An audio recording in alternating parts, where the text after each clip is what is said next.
नमस्कार। आज सकाळपासूनच विविध अशा न्यूज चॅनलवरती वसंत मोरे यांची ब्रेकिंग न्यूज चालत आहे।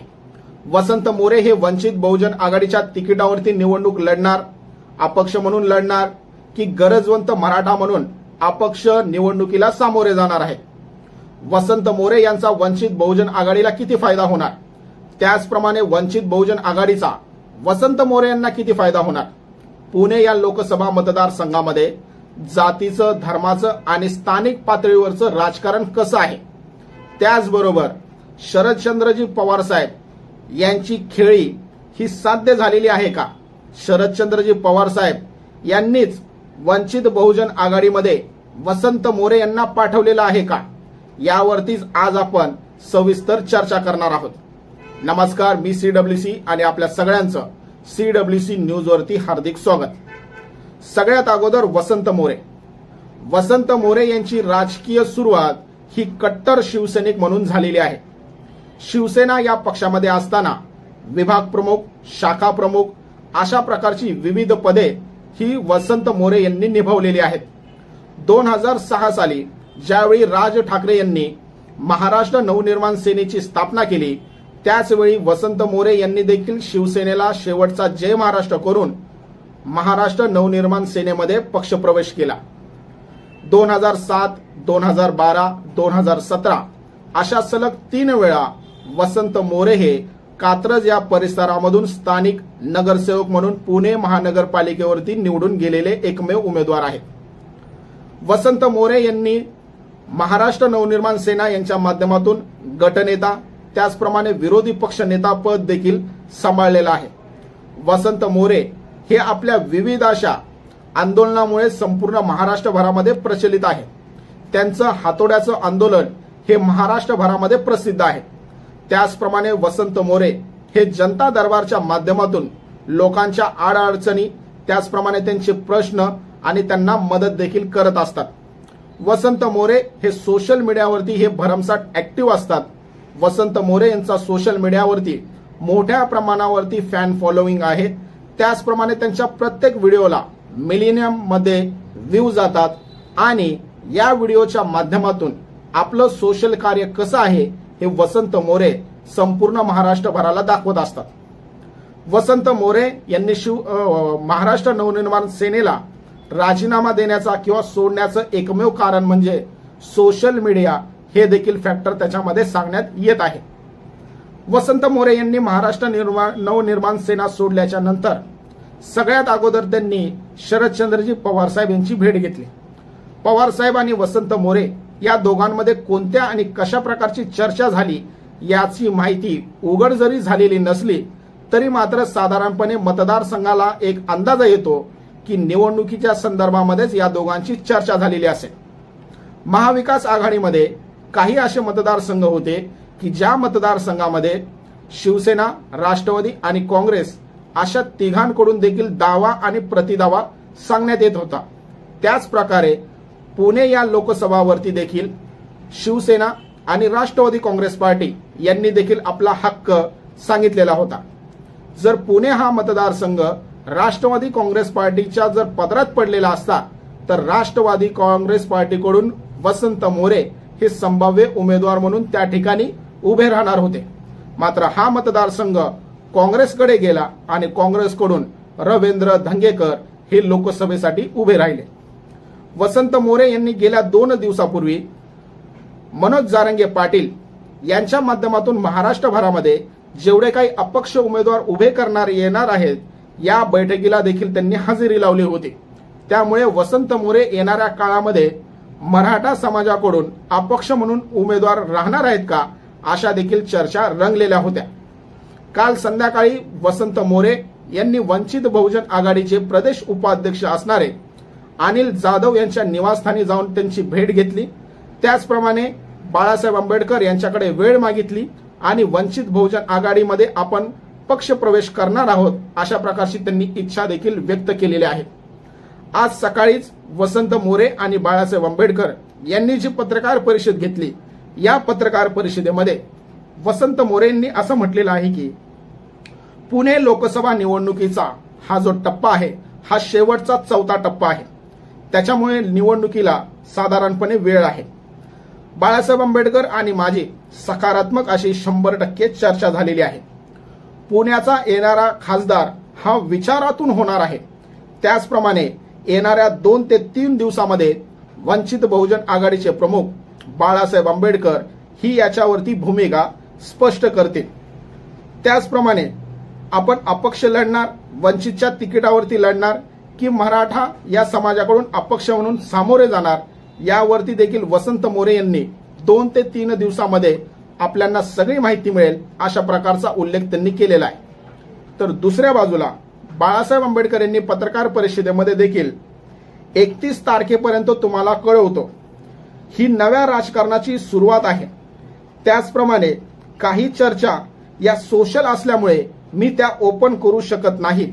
मात्र येणाऱ्या 2 ते 3 दिवसानंतर महाराष्ट्रामधील जे काही बदलणारं राजकारण असेल याच्यानंतर मी साधारणपणे तुम्हाला 3 ते 4 दिवसामध्ये पुणे या लोकसभा निवडणुकीसाठी कोण सामोरे जाईल याच्यावरती मी भाष्य करणार आहे. आपल्या सगळ्यांनाच माहिती आहे की महाविकास आघाडीमध्ये असताना वंचित बहुजन आघाडीकडून एक पत्रक महाविकास आघाडीला देण्यात आलेलं होतं. याच्यामध्ये साधारणपणे 15 हे ओबीसी उमेदवार असावेत, 3 हे अल्पसंख्याक समाजाचे उमेदवार असावेत. त्याचबरोबर अपक्ष म्हणून जालना या ठिकाणातून मनोज जारंगे पाटील आणि पुणे या ठिकाणातून अभिजित वैद्य यांना अपक्ष म्हणून जर ते उभे राहिले तर त्यांना महाविकास आघाडीने पाठिंबा द्यावा अशा प्रकारचं पत्रक वंचित बहुजन आघाडी म्हणजेच बाळासाहेब आंबेडकर यांनी महाविकास आघाडीकडे पाठवलेलं होतं. सध्याला बाळासाहेब आंबेडकर यांनी 3 ते 4 दिवसाचा जो कालावधी मागितलेला आहे यामागचं प्रमुख कारण म्हणजे येणाऱ्या 30 तारखेला मनोज जारंगे पाटील हे मराठा समाजाची बैठक घेणार आहेत आणि या बैठकीमधून वंचित बहुजन आघाडीला मराठा समाजाच्या माध्यमातून पाठिंबा द्यायचा की नाही द्यायचा यावरती चर्चा होणार आहे.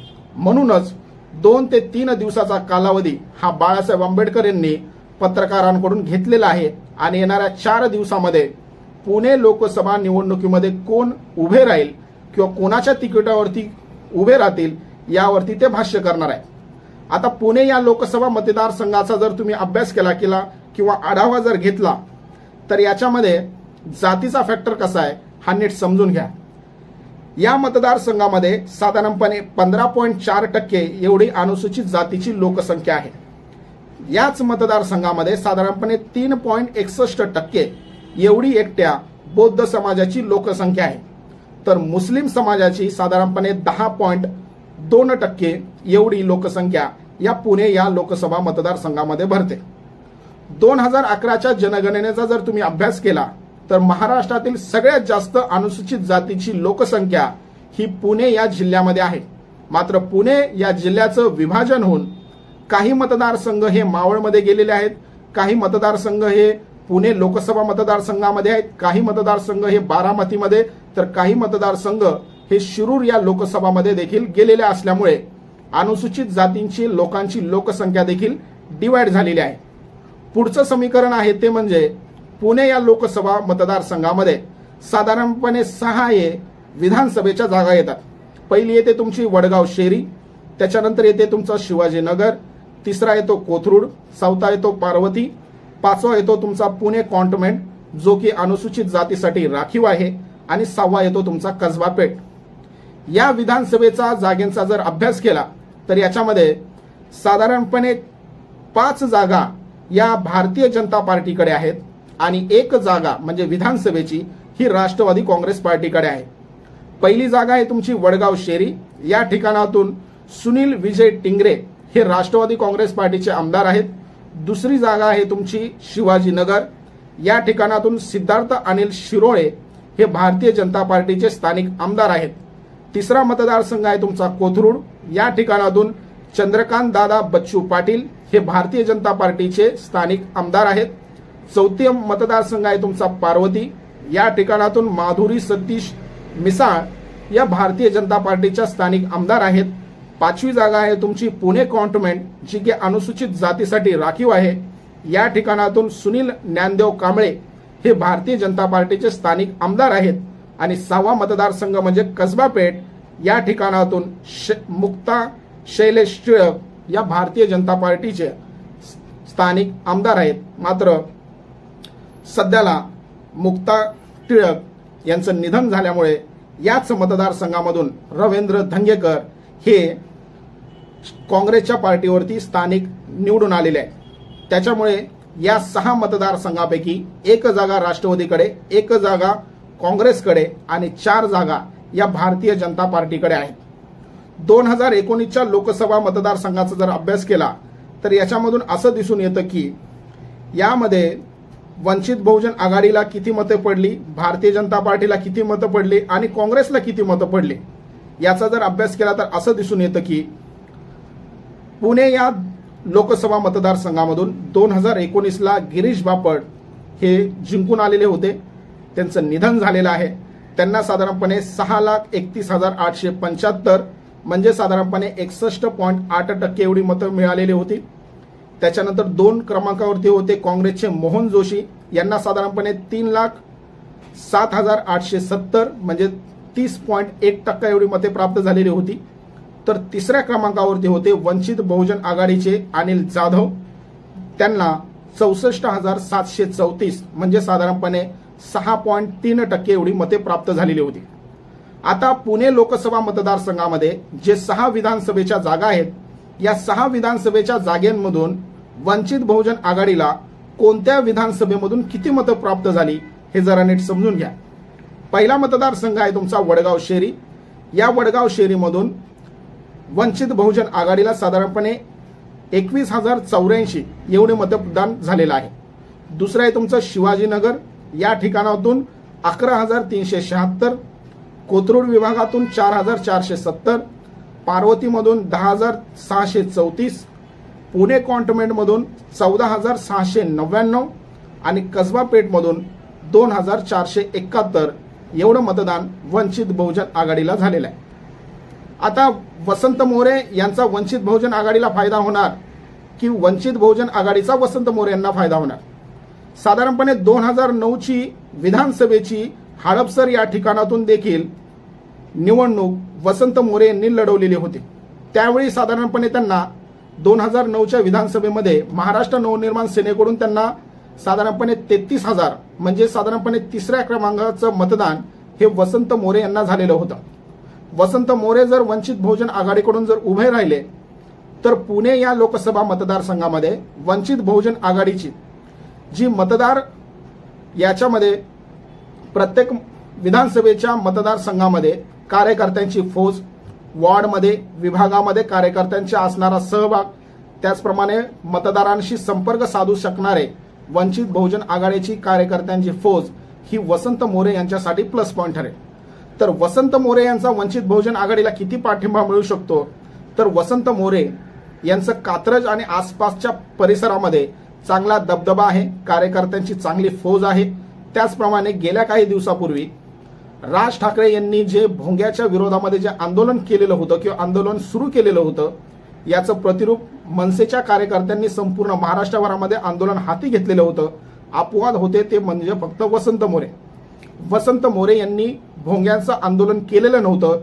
त्यांचं कारण असं होतं की कात्रज या परिसरामध्ये बहुसंख्य मुस्लिम समाज आहे आणि हा बहुसंख्य मुस्लिम समाज वसंत मोरे यांना मानणार आहे आणि त्यामुळे मुस्लिम समाजाला नाराज करून जमणार नाही, याचं कारणास्तव वसंत मोरे यांनी भोंग्याच्या विरोधामध्ये आंदोलन केलेलं नव्हतं।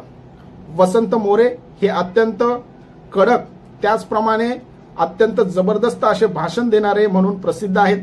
वसंत मोरे यांच्याकडे तरुणांचं एक आकर्षण म्हणून देखील पाहिलं जातं। वसंत मोरे हे जनता दरबाराच्या माध्यमातून विविध अशा अडचणी लोकांना मदत करत असतात। गेल्या 3 ते 4 दिवसापूर्वी पुणे या लोकसभा मतदारसंघाच्या अंतर्गतच एका वयोवृद्ध महिलेला एका अनाथ आश्रमामध्ये जी मारझोड झालेली होती याची बातमी जेव्हा वसंत मोरे यांच्याकडे आली त्यावेळी वसंत मोरे यांनी त्या अनाथ आश्रमाला भेट देऊन त्या महिलेला का मारला असा जाब विचारला होता आणि त्या महिलेला, जी वयोवृद्ध महिला होती, या महिलेला दुसऱ्या अनाथ आश्रमामध्ये देखील त्यांनी शिफ्ट केलेलं होतं। वसंत मोरे यांच्याकडे कार्यकर्त्यांची फौज आहे। गेल्या काही दिवसापूर्वीच वसंत मोरे यांनी वॉर रूम देखील सुरू केलेला होता।